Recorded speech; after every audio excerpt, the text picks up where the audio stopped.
10, the University of South Carolina given the all clear after a hoax active shooter report. We have students' reactions ahead. And Meals on Wheels in Aiken County, how you can help keep food on the table for senior citizens as your News at 10 starts now. Live from Television Park, this is WJBF News Channel 6 at 10 on MeTV. Good evening, everyone. I'm Dee Griffin. Thanks so much for joining us. Coverage you can count on begins with an update on the university. The Hands Across the Border campaign is in full swing. Law enforcement in several states, including Georgia and South Carolina, are out conducting joint traffic checks at state lines. Officials say they'll be checking for DUIs and speeding through Labor Day. One person is in jail in McDuffie County charged in a deadly drive-by shooting. It happened a week ago on Edgar Circle near Gordon and Main Streets in Thompson. DeCorby Benning was shot and killed. A second victim, Jamarsha Hampton, was also shot and is currently in the hospital. Santana Mance is charged with murder and aggravated assault. Well, it's time now for a first check of our forecast with Chief Meteorologist Jennifer Tracci. And not a bad day. It's a little warm, but not a bad day at all. Yeah, it was pretty outside today. We had lots of sunshine, and notice right now on Live Viper 6, there's no rain nearby, and we're going to stay dry over the next few days to come. It's all because of this powerful cold front that's bringing us the nice dry air. So here's our Cherry Lambert Hyundai Skyview Cam, a peaceful night looking at Wellstar MCG Health. Today we had near average temperatures, a low of 69 and a high of 91 or 91. And right now our temperatures are getting close to 71. We're at 74 in Augusta, 74 in McCormick, Swainsboro at 75, 76 in Millen. Wrightsville, you're at 75 degrees and 76 in Waynesboro. So typically this time of the night, we're still at that 80-degree mark. So it's definitely noticeably cooler and noticeably drier with dew points all below 70 and even some places in the upper 50s. Winds are now coming out of the northwest. We're seeing a nice breeze up to around 8 miles per hour. And for tomorrow morning, a bit more cloud cover as temperatures go all the way down into the lower 60s. Like I mentioned, no rain in the forecast as temperatures will be only topping off in the mid-80s during the afternoons. I'll have your full 10-day forecast coming up, but back to you, Dee. All right, thanks so much. We will see you in a few minutes. Meals on Wheels in Aiken County is facing another funding shortfall, the second one in just 6 months. Tonight, the program is asking for the community's help again to make sure no senior goes hungry. Aiken Bureau Chief Sean Cabbage-Stock has more. So what have we got on for today? So today we have meatballs, we have mashed potatoes, and we have mixed vegetables. Volunteers at Aiken's Meals on Wheels say every plate counts. For many, lunch at the Aiken Senior Life Services is more than a meal, it's a lifeline.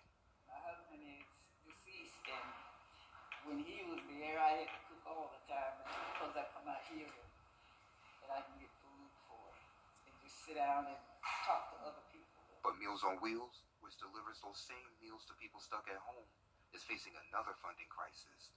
Right now, demand is so high that 200 seniors are waiting for service.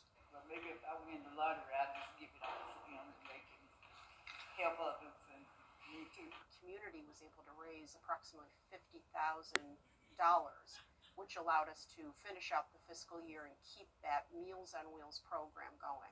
A new 3-month contract started in July, and by mid-August, the money was nearly gone. For $50, you can feed a senior a hot meal Monday through Friday, or $100 for 2 weeks, and so on.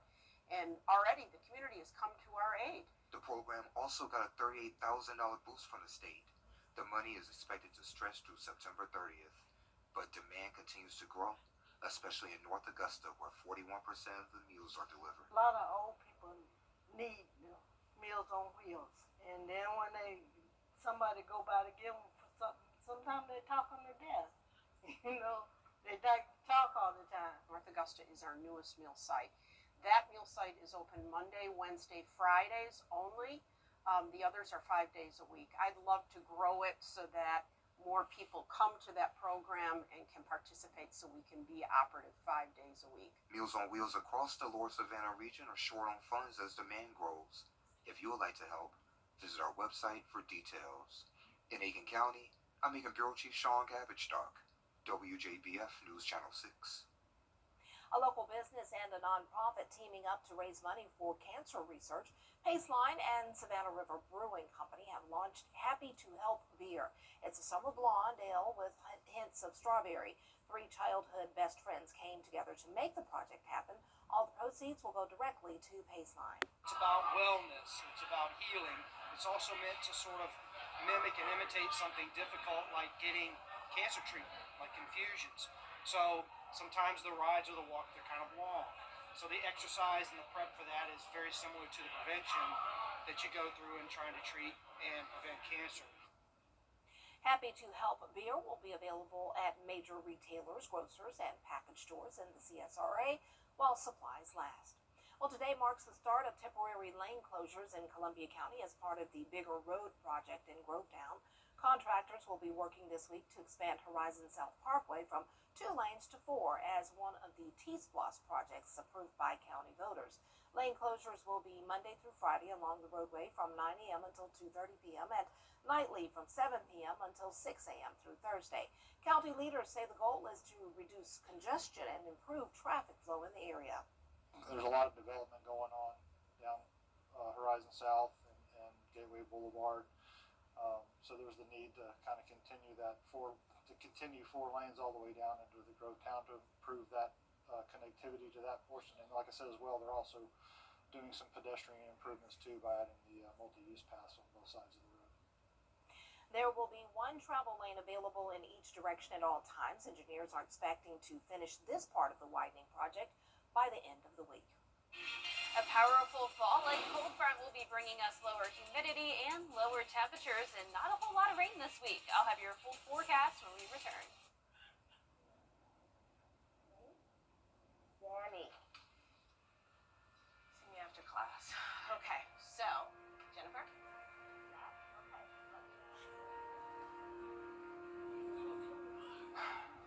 Danny, I just this notice from school.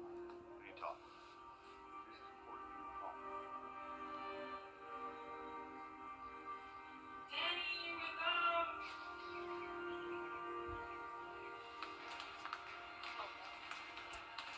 Danny! Labs.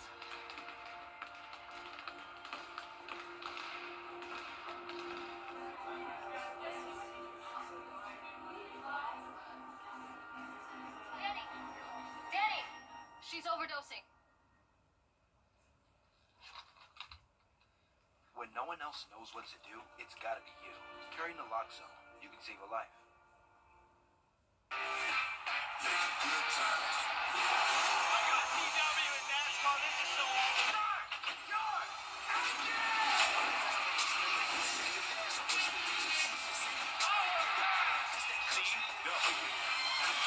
Let's have a little fun!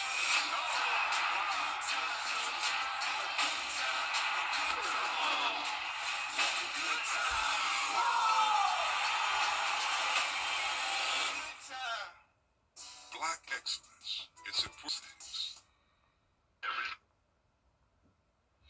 Now, your most accurate forecast with WJBF Live Viper 6. Welcome back. It's a nice, peaceful Monday night as we take a live look at our Terry Lambert Hyundai Skyview Cam in Waynesboro. It's mostly clear and temperatures are mild. We're sitting at 74 degrees. I personally stepped outside just a little while ago and you could tell how much lower the humidity is. Dew points are in the 60s. We have a northwest wind of 6 miles per hour and temperatures are even in the low 70s in some spots. And like I mentioned at the top of the show, it's very common this time of the year to still be around the 80-degree mark at the 10 o'clock hour. So we're around 10 degrees below normal, and that will be the case for tomorrow morning as well. Now, this cold front is impacting a good chunk of the country here with cooler temperatures settling in. Low 70s up in Nashville, then low 60s in parts of the Midwest. So here's the cold front. Once we get to tomorrow, that's when we'll really see the effects of it. So today was still a pretty hot day as that cold front wasn't quite past us yet, and temperatures got to around average. But you can see the dry air has moved in. We will have a bit more moisture taking over for tomorrow, though. I'm not expecting rain with that, but we will see some cloud cover. So we'll call it partly cloudy for your Tuesday, low 60s in the morning, mid 80s in the afternoon with light winds out of the north. So here's our future cast tomorrow at 6 a.m. Some cloud cover behind that front, like I mentioned. It's possible that we could see a stray shower in our northern counties, but with all that dry air in place, it's very unlikely that much rain will form. Then as we go into Wednesday, this high pressure really settles in, and that will make for a really nice day on Wednesday. Clear skies, the coolest temperatures that we'll have all week, and then eventually we'll have another system come through as we go into our Friday. That'll be another front That will drop our temperatures again and bring in even reinforcing cooler and drier air. But you can see those dew points are going down, 58 on Wednesday. Then as we have that additional system come through on Friday, we'll see more moisture and the possibility of some rain. But the main story this week is definitely the cooler temperatures, going all the way down to 61 for that low on Wednesday morning. And I'm not expecting it to warm up anytime soon. Below normal temperatures will continue all the way throughout the first week of September, and I'm also expecting below normal tropical activity. This is Tropical Storm Fernand. It's not a problem for the United States. This is just what we call a fish storm, and after this, I'm not expecting any additional tropical activity anywhere near our area. Lows tonight will be in the low to mid 60s. Highs tomorrow will be in the low to mid 80s. Here's your 10-day forecast. You can see a nice sunny Wednesday. Temperatures are really just going to be staying about the same, low to mid 80s, lows in the low to mid 60s. We'll have a 20% chance of rain on Labor Day weekend, but overall keeping things mostly dry. Now, following some recent small earthquakes, you may be wondering why they keep happening in Augusta and what kind of seismic activity characterizes our region. Here's meteorologist Miller Hyatt. When you think earthquake, California probably comes to mind. But here in the southeast, earthquakes do happen.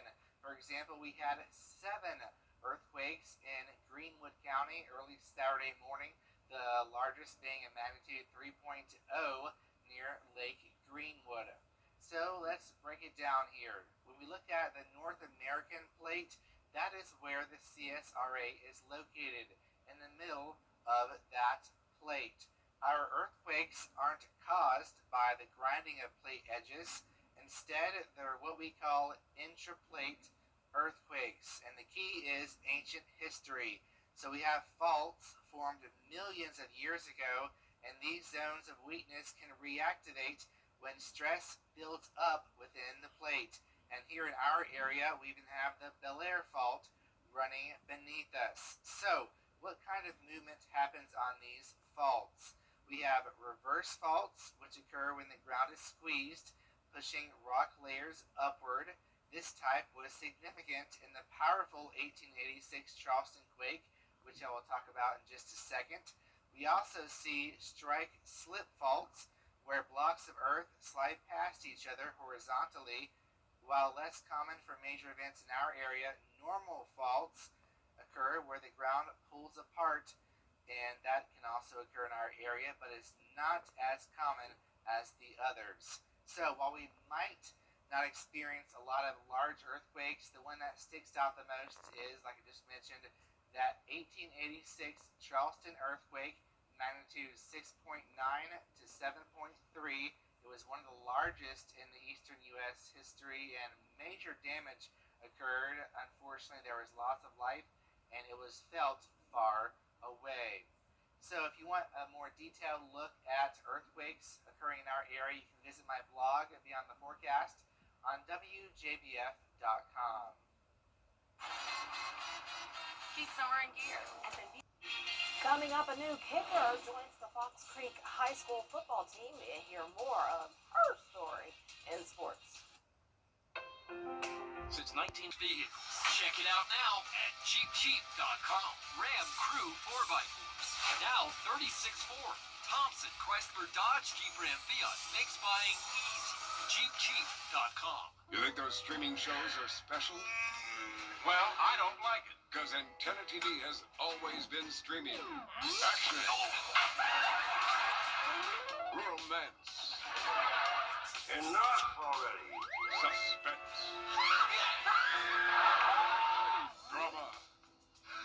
I think I'm going to faint. Who needs streaming when you have Antenna TV? Coming this fall to WJBF 6.3.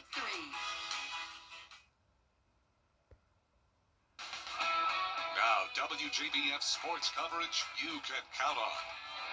It's week 3 of football season, but some schools like Fox Creek are playing their first game of the year this Friday. Now, with any team, there's newcomers and returners, but the Predators have a new kicker this season. Meet Liv Winicky, a multi-sport athlete who plays soccer, swim, and basketball. Now add football kicker to her resume. Never played football. First season. Now, what exactly motivated her to try out this new sport? Turns out her father's passion for the game. He didn't have boys always need to have that opportunity to have a son play football, and I was like, you know what, I'll be the next best thing, and I'll play football for him. And his reaction to her making the team? Really surprised. Like, he was really happy. You could tell, like, the next day he wanted to go out there and he wanted to help work on me kicking and stuff. Like, he was just super excited about everything. But the tryout didn't come without nerves. I knew nothing. Like, I didn't know any routine or anything, how the boys had it. I didn't know I had to wear a jersey to practice every time. It was just really nervous. And this is a male-dominant sport. Her teammates around her have been nothing but supportive, even describing the culture of Fox Creek football as family. I mean, they're all really nice. I don't think there's a problem with them. None of them have, like, really given me any trouble or anything. They're all really, really sweet guys. Our team chemistry, I feel like, is good. Like, we try to have a good practice every day. If some of the team's down, we try to pick each other up. The senior shares a message to young girls that maybe one day want to try out to play football as well. Try it for yourself. If you feel like you won't have the guts to get through it and feel that nervousness and feel that embarrassment when a bunch of boys are just staring at you, I'd take your time to figure out yourself first. I jumped into it because I don't care what people think about me. Now, week 1 of college football is here. The Georgia Bulldogs kick off their season at Sanford Stadium against Marshall.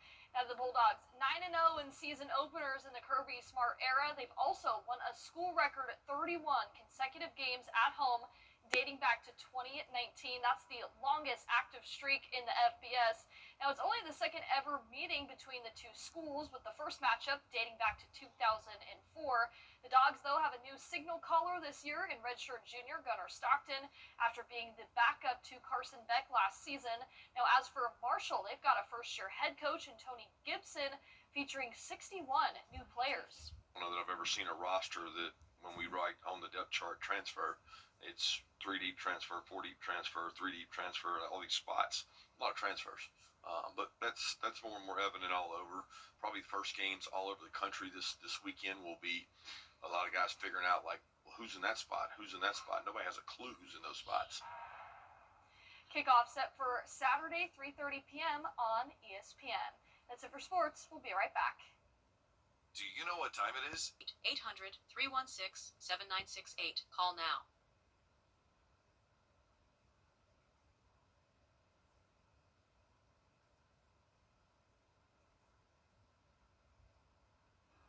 And last but not least, 6-year-old Grayson Kaufman from Ohio lost his cochlear implants in the ocean while visiting Myrtle Beach with his family. But 2 other visitors were able to help the family find them and return them. Skylar Music has the story. It was instant panic for me. Honestly, I was devastated because those were his first set. He was implanted at 9 months old. The Kaufmans say they couldn't find the implants, so Ashley, Grayson's mother, posted on Facebook, hoping someone would find them and return them to him. Trisha Stevens of Virginia, who was staying at the Lakewood campground, says she saw Ashley's post and kept Grayson's implants in the back of her mind. A day later, Stevens was on a mission to find shark's teeth on the beach when she came across one of Grayson's missing implants, 1 mile from where he lost them. I looked down and I was like, oh my gosh. This isn't a shark tooth, but this is even better, because I instantly remembered seeing the post somewhere. So I come running up the beach and I'm like screaming, I found it. Grayson had a big smile as we talked about the special moment when Stevens returned the implant. 11-year-old Sean Labonte from Quebec, Canada, was vacationing with his family at the Pirate Land campground. Sean speaks very little English, but his mother told us Sean found Grayson's second implant on the beach, and about 4 days later, he was grateful to return something so important to Grayson. The Kaufmans called the entire experience a miracle. I walked many miles looking for those things, and again, that's God, period. Another miracle, the Kaufmans say both implants still work. In the newsroom, Skylar Music. Oh, that's amazing. What a great story. Yeah, that gives me chills. I mean, that's Yeah. amazing to find them in the Two people, ocean. yeah. 2 people, 2 implants. They work. Yeah. Incredible. Just never know. Yeah, and our forecast is looking incredible this week, as it's going to be feeling like fall in late August. I mean, we've had a very cool August, relatively speaking, with a lot of days in the 80s. We're going to stay in the 80s over the next 10 days. Not a lot of rain either, just a few showers Friday into Labor Day weekend, but no worries for those Labor Day weekend plans. You just may want to consider the temperatures if you planned on being in the pool. It may not quite be that hot. We're going to be only topping off at 82 degrees and a bit cooler in the mornings as well with the 60s. So this is definitely more typical late September, early October weather, so we're way ahead of schedule. We like this. Yeah, so it's much. looking good. Well, the news continues at the top of the hour on News Channel 6 at 11. Hogan's Heroes is next here on ETV. Have a great night.